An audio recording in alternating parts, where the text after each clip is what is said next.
Eita, meu Deus, glória a Deus, glória a Deus. Voltei. Meu Deus, só correria, né? Tá vendo? Atrasa um dia, fica uma correria violenta. Mas glória a Deus por isso, não é verdade? Glória a Deus. Vamos lá. Agora nós vamos dar continuidade. A nossa leitura agora é Êxodo, tá bom? Êxodo do 4 ao 5, tá bom? Êxodo, Êxodo do 4 ao 5. Então sejam todos bem-vindos mais uma vez. Agora vamos dar continuidade a uma próxima leitura, tá bom? Êxodo. Então em Gênesis encerra, tá bom? Encerra a, a, a leitura ali da vida de Abraão, Isaac e Jacó e a sua geração. Então em Gênesis encerra. E quando chegamos em Êxodo, nós vamos abrir um leque. Deus começa a tratar com uma nova geração, né? Com os milhares e milhares de hebreus que se multiplicaram das 12 tribos de Israel. Então aqui nós começamos a falar de um novo personagem. Quem que é esse personagem? Esse personagem é Moisés, né? Moisés. E falar sobre Moisés é muito poderoso. Por quê? Porque a gente não pode esquecer que passaram-se 50 capítulos, passaram anos, tá? Embora seja apenas 50 capítulos, nós comentamos aí anos, nós atingimos aí em torno de 4 gerações, e 4 gerações de homens que viveram 110 anos, 130 anos, então passaram-se muitos anos de toda a leitura de Gênesis, né? E chegamos aqui em Êxodo, capítulo 3 ao 6. Mas eu queria fazer só um resumo do capítulo 1 e do capítulo 2, que foi a leitura de ontem, tá? E qual que é a interpretação e qual que é o resumo que eu quero fazer? Nós vemos aqui Moisés, né? E nós vamos ver falar sobre ele como um grande líder, como um grande libertador, que ele liberta o hebreu das mãos de Faraó, do povo egípcio. Só que nós percebemos aqui, diferente lá de Abraão, Isaac e Jacó, agora aqui, ó, quando os hebreus estão ali sendo escravizados, a gente precisa se ater a alguns pontos importantes, tá? O primeiro ponto importante que a gente precisa se ater é que este faraó que aprisiona, né, que escraviza os hebreus, não é o mesmo faraó que tinha o conhecimento de José, tá bom? Não é o mesmo faraó que tinha o conhecimento dos hebreus, que os hebreus para o egípcio foi uma bênção, tá bom?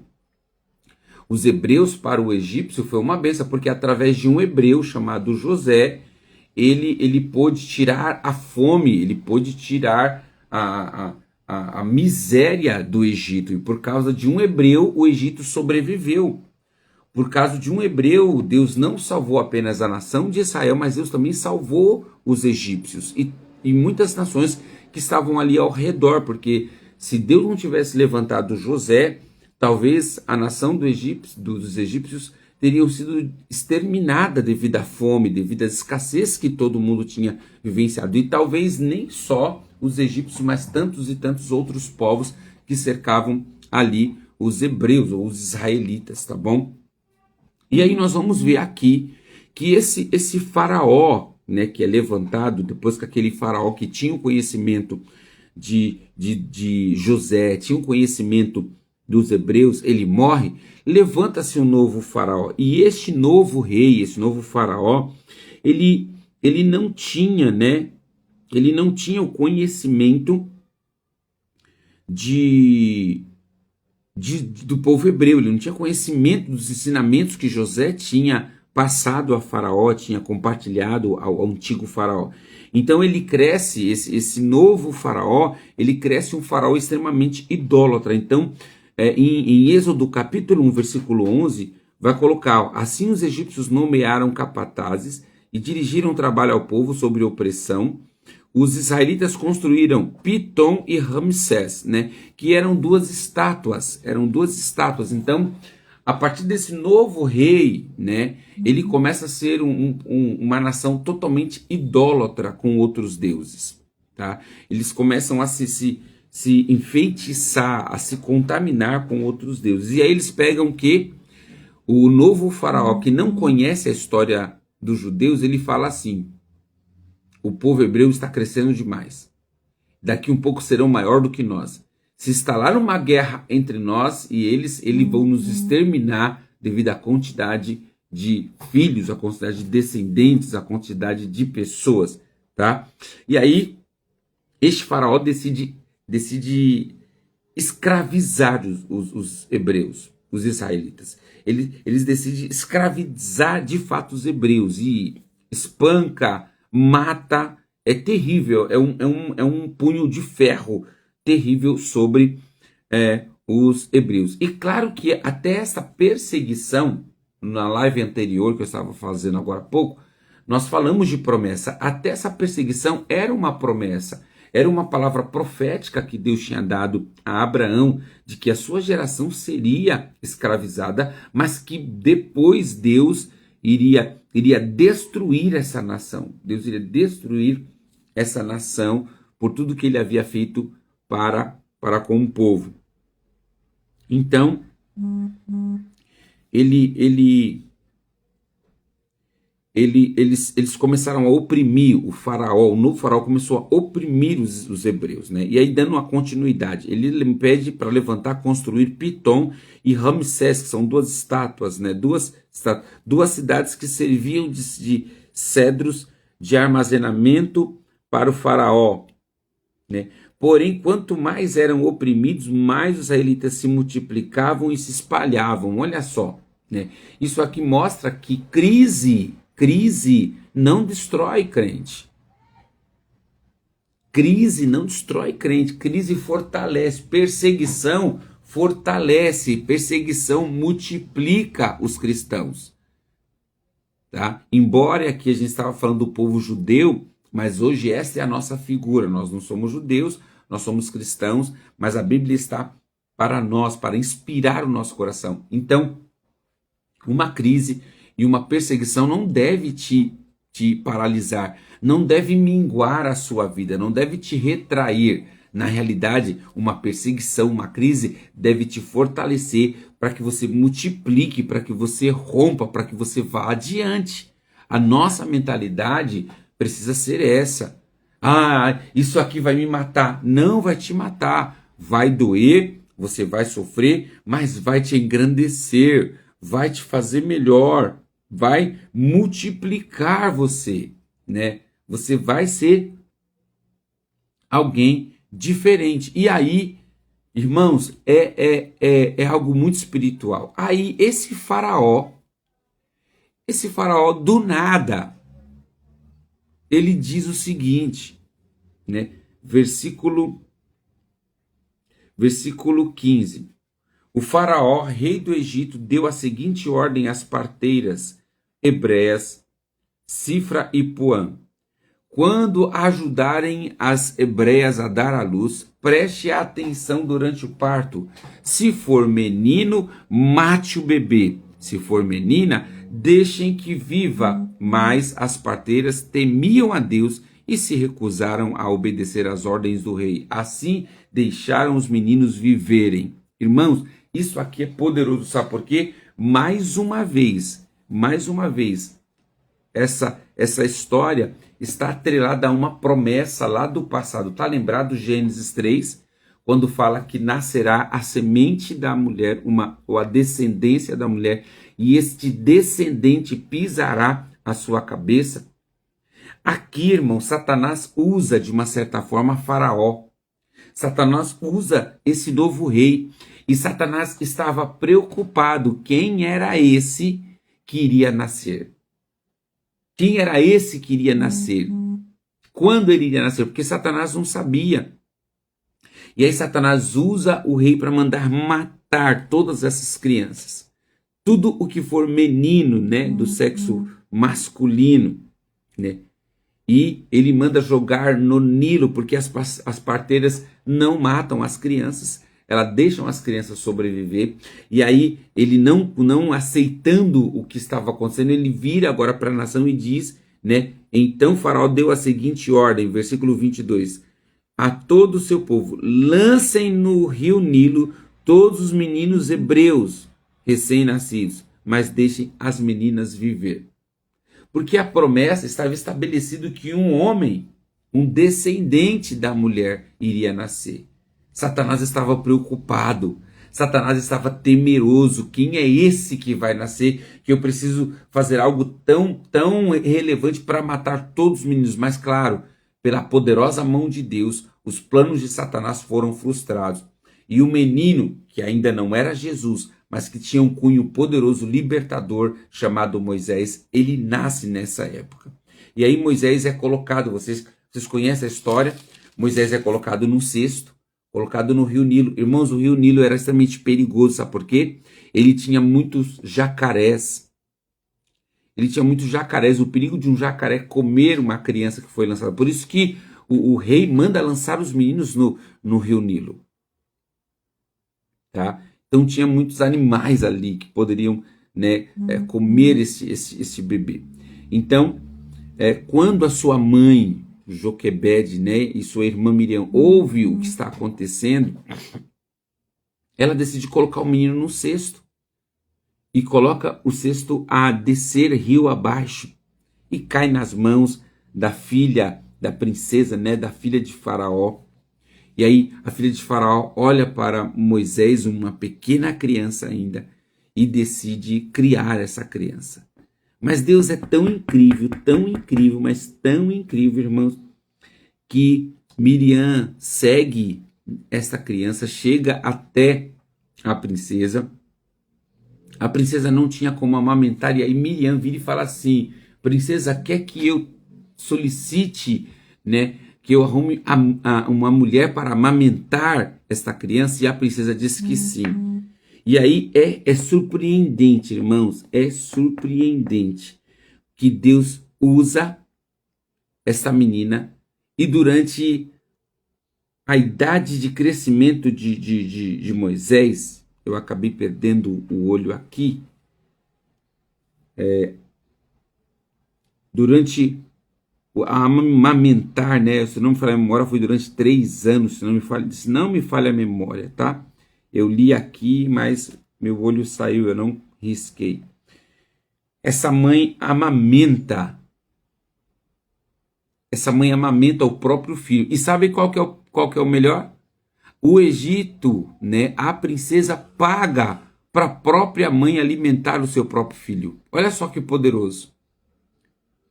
A gente achando que a crise que ia chegar ia matar todo mundo, ia acabar com todo mundo. Deus se move de uma maneira poderosa, dando habilidade àquela mãe de colocar o menino no rio. Coloca o menino sobrevive, cai na mão da princesa. Agora a princesa precisa de uma mãe para amamentar. Miriam chama a sua mãe, a mãe aceita amamentar o filho, claro, e agora o Egito paga. Olha, irmão, presta atenção. Isso é coisa de louco.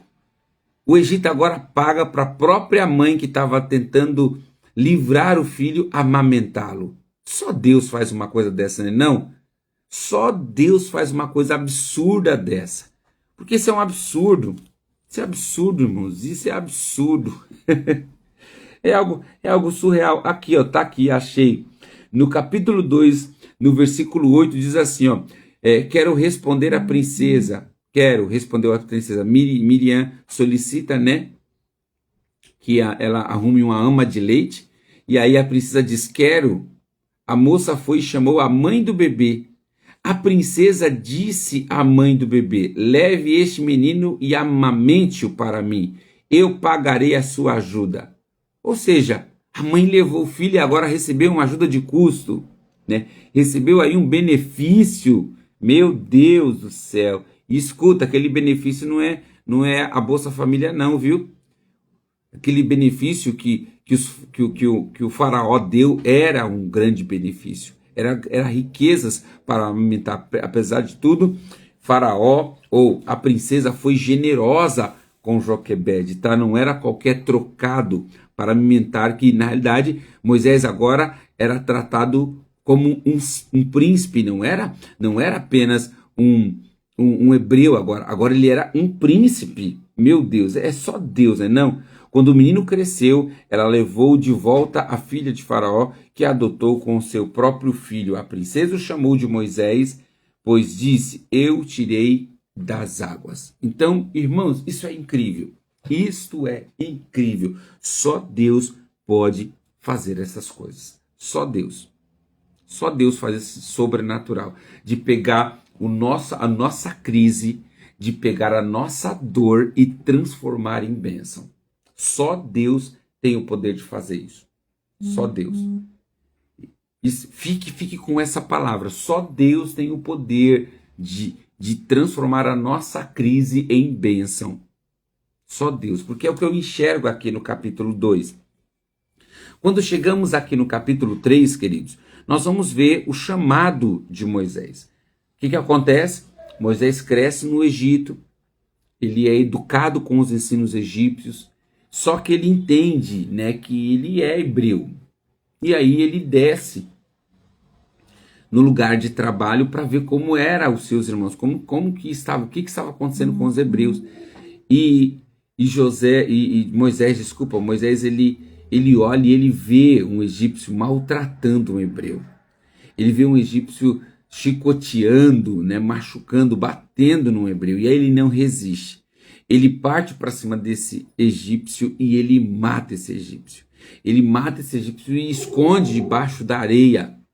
Né? Ele esconde debaixo da areia. Quando ele ocorre isso, ele olha, vê que aparentemente ninguém viu e está tudo bem. Só que em um outro momento, quando ele desce novamente para ver como os hebreus estavam, um hebreu diz para ele, um hebreu afirma sobre aquilo que ele tinha feito, né, que ele tinha matado. E quando ele vê que as pessoas estão sabendo, ele fala, provavelmente o palácio, o rei também deve estar sabendo, e ele decide fugir.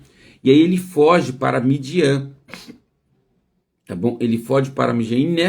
E nessa que ele foge, ele tem um encontro, ele vê uma sarça pegando fogo. É incrível. E Deus fala com ele. Deus fala, né? Uma sarça, um arbusto, né? Deus fala com ele e é algo tremendo. E ali Deus chama-o como libertador de Israel. Deus chama Moisés como o libertador de Israel. E Deus chama o libertador de Israel com qual motivo? Vamos ver o motivo por qual Moisés é chamado. Êxodo capítulo 3, versículo 9. A sarça estava queimando e Deus fala com ele, né? No versículo 6, eu sou o Deus, seu pai, de Abraão, Isaque e Jacó. Quando Moisés ouviu isso, cobriu o rosto porque teve medo de olhar para Deus. Então o Senhor disse, por certo, tenho visto a opressão do meu povo no Egito. Tenho ouvido seu clamor. Então o povo estava clamando. O povo estava pedindo por causa dos seus capatazes. Sei bem quanto eles têm sofrido por isso. Desci, melhor dizendo, para libertá-los do poder dos egípcios e levá-lo do Egito a uma terra fértil e espaçosa. É uma terra que produz leite e mel com fartura, onde hoje habita os cananeus, os hititas e os amorreus, os fariseus e todos os heveus, né? Heveus, jebuseus. Versículo 9. Sim, o clamor do povo de Israel chegou até mim, e eu tenho visto como os egípcios os tratam cruelmente. Então, olha lá, Deus levanta Moisés, Deus separa Moisés, porque ele escuta o clamor dos egípcios. Ele ouve o clamor dos egípcios, né? E aí Deus vai explicando para Moisés quais seriam os próximos passos, o que ele deveria fazer, como ele deveria chegar-se a Deus. E aí Deus responde a Moisés, porque Moisés pergunta, quem que o Senhor é? Eu vou chegar para Faraó, vou falar para Faraó, liberte, Deus, o Deus diz que você tem que liberar o povo. E ele vai perguntar, mas quem que é esse Deus? Porque os egípcios tinham muitos deuses. Então, Moisés perguntou, e eu vou dizer para ele que qual Deus que está pedindo? E aí Deus responde, né? Versículo 14, Deus responde a Moisés, eu sou o que sou. Diga ao povo de Israel, eu sou, me enviou a vocês. Deus também instruiu Moisés, diga ao povo de Israel, Javé, o Deus de vocês, dos seus antepassados, o Deus de Abraão, o Deus de Isaac, o Deus de Jacó, enviou-me a vocês, né? Então, aqui a gente vê a motivação da escolha, né, do povo clamor. O povo clamor e Deus ouviu o clamor. Então, o que a gente aprende aqui? Deus escuta o nosso clamor. Amém, irmãos? Deus escuta o seu clamor. Se você está orando insistentemente, não pare até que Deus te responda. Insista, bate. Aquele que bate, a porta vai se abrir. Aquele que busca, vai encontrar. Então, bata na porta, insista. Ore repetidas vezes. Ore ao Senhor. Tá bom? Busque ao Senhor.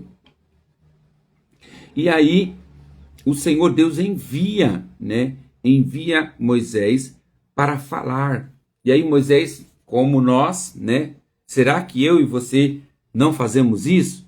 Moisés, como nós, diz: ah, Senhor, eu não consigo. Eu não. Escolhe outro, porque eu não sei falar. E aí Deus rapidamente vira para ele e diz: hã? Você não sabe falar? Conhece Arão? Então, Arão pode ser o seu intérprete. Sabe o que eu vejo, moço? Não adianta a gente arrumar desculpa. Deus sempre vai nos dar uma solução. Não adianta a gente arrumar qual seja for a desculpa. Se você apresentar a Deus o seu problema e quando Deus pedir para você tentar resolver, você arrumar uma desculpa, dizer: ah, não consigo, ah, não, agora eu não posso. Deus vai mostrar para você. Ele vai te dar uma nova solução, dizendo: não, isso aí não pode paralisar. Você precisa concluir aquilo que eu te chamei, a proposta que eu te chamei. Então, não dê desculpa ao Senhor. Ainda mais hoje que nós temos estabelecido em nós o Espírito Santo de Deus. Então não dê desculpa, vai lá, vai mesmo. Aceite a proposta de Deus, aceite o direcionamento, cumpra a palavra dele, confia nele. Será fácil? Não, ninguém prometeu facilidade. Ninguém prometeu facilidade. Mas nós vamos ver a glória de Deus ser derramada, amém? Em cada um de nós. E aí, Deus ele envia Moisés e Arão, vai até Faraó, mas Faraó não aceita, irmãos. E Deus diz, entendeu? Versículo 28, o Senhor disse a Moisés: quando chegar ao Egito, apresente a Faraó e faça todos os milagres para os quais eu capacitei. Contudo, endurecerei o coração dele para que se recuse a deixar o povo sair. Então, olha só, irmãos, espera aí, Deus, espera aí, vamos entender esse negócio. O Senhor manda o homem libertar, mas na realidade parece que o Senhor não quer que o povo seja liberto, porque o Senhor vai endurecer o coração de Faraó. Tudo isso por quê, irmãos? Porque tinha uma promessa.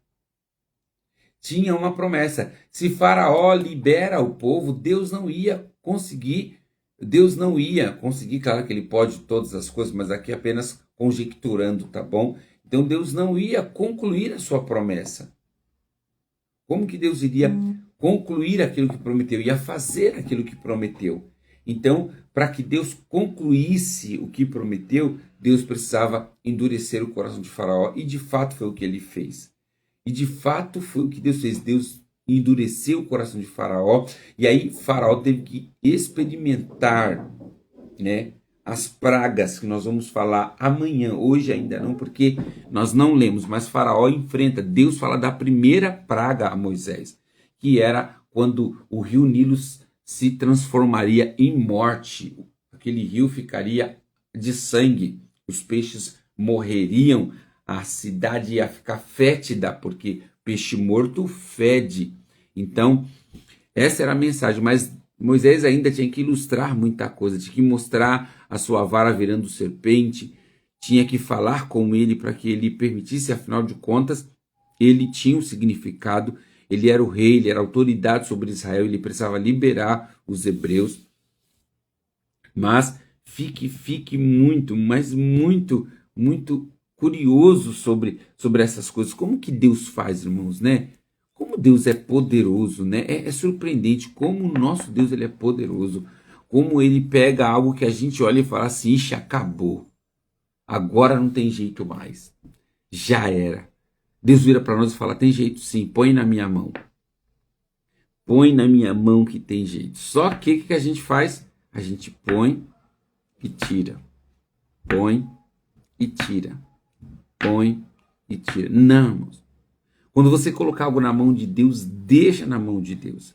Deixa que ele vai trabalhar. Deus, ele é responsável. Deus, ele não é menino. Sabe? Deus, ele não é menino para poder não saber o que fazer. Deus não fica confuso com a nossa vida. Deus não fica confuso com as coisas que acontecem com nós. Ele tem o controle do mundo. Ele tem o controle nas mãos. Então a gente tem que parar de colocar as coisas na mão de Deus e tirar. Porque aí às vezes as coisas não andam, as coisas não acontecem porque estão nas nossas mãos. Então você quer que anda? Coloca na mão de Deus. Deixa Deus fazer. Deixa Ele mostrar como precisa fazer. E aí nós vamos alcançar no nome de Jesus. No nome de Jesus nós iremos alcançar a vitória. Amém? Então eu vou encerrar por aqui. Eu quero deixar esta palavra, sabe? Deus escuta o seu clamor e Ele vai resolver. Deus é o Deus que resolve as nossas crises. Claro que a resolve com a nossa cooperação. Ele vai querer que nós cooperemos, mas Ele é quem nos ajuda. É Ele que finaliza o processo, tá bom? Então, eu quero te abençoar, quero te agradecer. Leia aí, tá bom? Versículo, capítulo 4, capítulo 5, capítulo 6, porque amanhã nós estaremos lendo do capítulo 7 para frente. Amém? Peço desculpa, a transição dos horários, né, acabou afetando alguns, mas amanhã, né, em nome de Jesus, amanhã nós estaremos aqui 8 horas da manhã. 8 horas da manhã. E como todos os dias, me permita orar por você. Tá bom? Senhor, eu derramo graça e favor, eu peço que o Senhor derrame sua graça e seu favor. Obrigado, Senhor, por este tempo, mais um dia. Eu sei que está extremamente corrido essa quarta-feira, mas eu agradeço ao Senhor por tudo que o Senhor está fazendo, toda a movimentação. Eu te louvo, Senhor, porque nós temos lido a Tua palavra, nós temos recebido cada texto, cada revelação, cada ação poderosa, como o Senhor se importa. Aqui eu aprendo a olhar para um Deus que nunca foi carrasco. Eu aprendo a olhar para um Deus que foi extremamente amor e é amor para com a nossa vida. Um Deus que nos ama a todo tempo, está procurando ter relacionamento conosco. Nós enxergamos, eu enxergo, Senhor. Peço perdão por todas as vezes que eu possa ter lido a Bíblia, ou outros irmãos que aqui estão comigo, possa ter lido a Bíblia e ter enxergado o Senhor como o carrasco, como o Deus do caos, como Deus da destruição. Não, o Senhor não é. O Senhor é o Deus de amor, ao qual o Senhor está acreditando na geração, o Senhor está acreditando na nação, o Senhor está dando chance para as nações, o Senhor está sempre preparando estratégia para livrar o seu povo do dia mal. Ainda que esse dia mal chegue, o Senhor está preparando sempre algo para que eles, sabe, seja alcançado, e assim somos nós. Eu enquadro a nossa vida nos dias atuais. O Senhor sempre está preocupado, o Senhor sempre está preparando algo, preocupado com a nossa crise, com a nossa existência. Claro que muitas coisas nós vamos precisar trabalhar em nós, melhorar. Precisamos ouvir a Tua palavra, precisamos ouvir os direcionamentos, mas eu quero agradecer pela Tua fidelidade, porque Tu és um Deus que não muda. As promessas que foram estabelecidas um dia, elas irão se cumprir, assim como se cumpriu na vida de Abraão, Isaac e Jacó, e agora na vida de Moisés, como um grande representante do céu, Senhor, na terra, naquela época, em nome de Jesus, em nome de Jesus. Amém?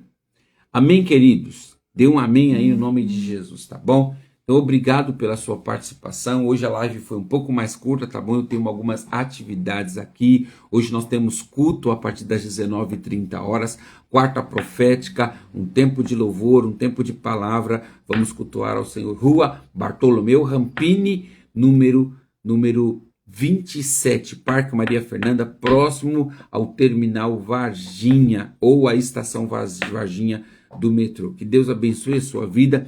Beijão no seu coração, e foi bom ter você aqui comigo. Aleluia, Deus abençoe.